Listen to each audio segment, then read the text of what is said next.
The year 2024 marked a significant escalation in Iran-Israel tensions when a barrage of drones and missiles were launched towards the Jewish state. This was a retaliatory move by Iran, following a suspected Israeli strike on the Iranian consulate in Damascus.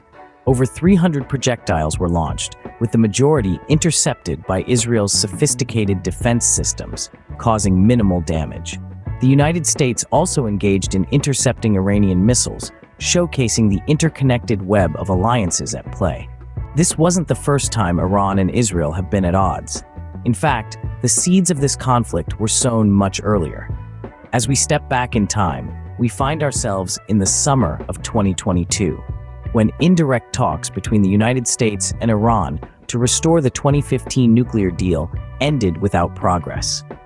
This lack of communication raised tensions around Iran's nuclear program, pushing the region towards a potential conflict. Fast forward to early 2024, Iran-backed militias from the so-called Axis of Resistance began posing a threat to over 3,000 American troops stationed in Iraq and Syria.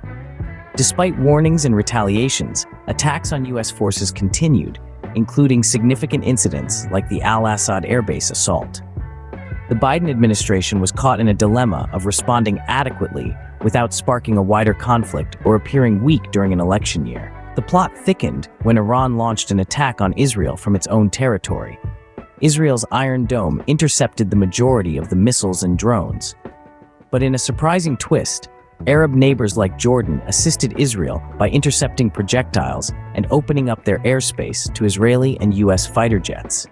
This unexpected cooperation complicated Saudi Arabia's efforts to improve relations with Iran and highlighted the complex dynamics at play in the region.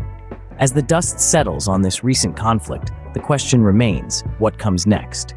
The current situation remains volatile, with the potential for further escalation. Iran warns of a larger assault if Israel retaliates, while Israel's war cabinet deliberates on a response, considering both military and diplomatic options.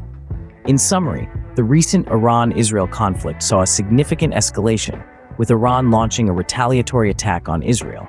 This move followed a suspected Israeli strike on the Iranian consulate in Damascus.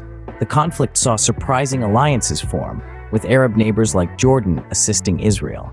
The situation remains precarious, with the possibility of further escalation. As the world watches and waits, one thing is clear: the dynamics of conflict in the Middle East are changing, and these changes could reshape the region in ways we are only beginning to understand.